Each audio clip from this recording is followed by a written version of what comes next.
But at sea ever since a horrific experience. We were out there. We were trying to hunt this shark who's terrorizing our town, and they wanted to keep the beach open, even though I knew there was a shark in there. I knew there was a shark in there, and they refused. They just said, "Hey, we're gonna have this. We're gonna make a lot of money this weekend. This is the biggest weekend in our town. Every year we do this." But I tried to explain to them, there's a shark. You're sending kids out there into shark-infested waters. And of course I was right, there was a shark. And I went out there with a few other guys, and I remember when I first saw this massive, massive creature, I looked over at my friend and I said, "You know what, we're gonna need a bigger boat." Plain and simple.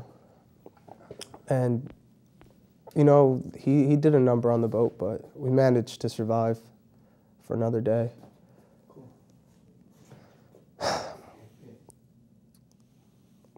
But, I mean, there's also the time I found this alien, and my sister, who's Drew Barrymore, she loved the alien. We all loved the alien, but the government didn't want the alien around, obviously.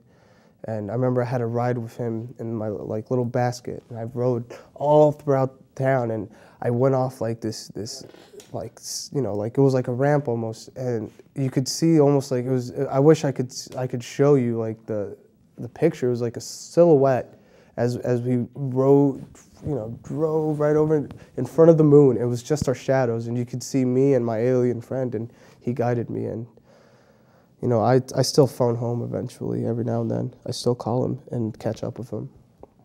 But he was a good guy.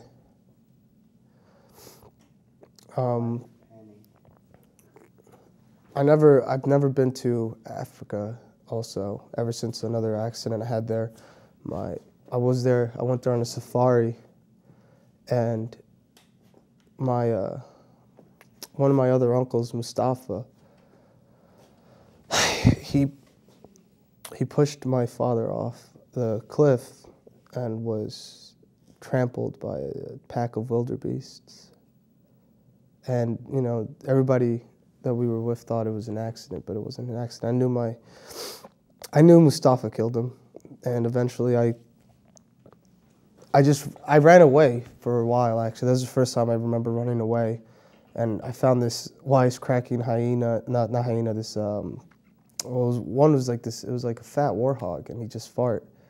And I forget what the other guy was, but we sang songs, you know, and they gave me food, they nourished me, they gave me a place to sleep. And eventually I grew up, I got bigger, and I avenged my uncle's death.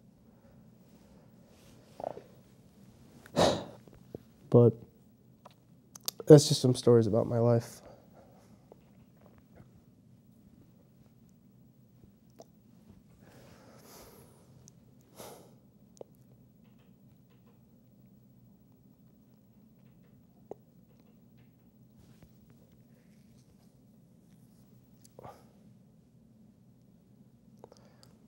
Are we ready to start? All right. I'm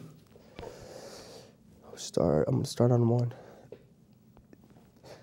She packed my bags last night. Pre-flight, 0 hour, 9 a.m. And I think I'm gonna be high as a kite by then. It's the earth. I miss it so much. I miss my wife. It's lonely out in space on such a timeless flight.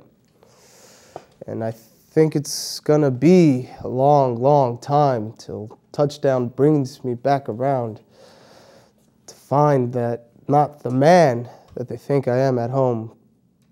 Oh no, I'm a rocket man, burning out his fuse here alone. Mars ain't the kind of place to raise your kids. In fact, it's cold as hell. There's no one here to raise them. And if you did, and all the science, I just don't understand. But it's just my job. 5 times a week. A rocket man.